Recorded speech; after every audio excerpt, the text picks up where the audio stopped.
Dia que a ser diagnosticado com diabetes estava na 2015, dia 2 de junho. Tempo em nome da estágio na UNOCA, upgrade. Pero o último dia de minha estágio, me vira assim na malo, qual me estava acaba. Pero timbia botar tiki copo, então botar aqui da traha, pois botar seguindo o ritmo, botar excited, botar entusiasma. E daí não sei, meu corpo não aduna mais.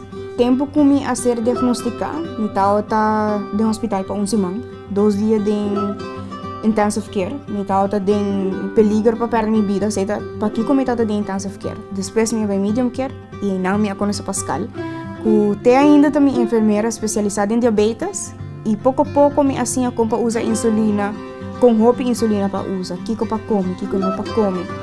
Roupa diabético no mundo está brindando peco da Universal Health Coverage. E danke Deus na Aruba nós temos a oportunidade que nós temos sustento de AZV sobre diabético, mas cuida do mês constante. E nota algo que ao esse manhã não tem gana, mas tem que fazer e vamos ter DJ.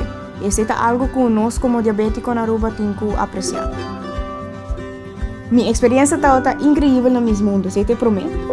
A preparação está intensiva e sendo diabético é um pouco mais intensivo. Eu não uma pessoa que está guarda para algo suceder, se não quer lograr uma meta, não está sumamente determinado. Seja com a meta como pessoa.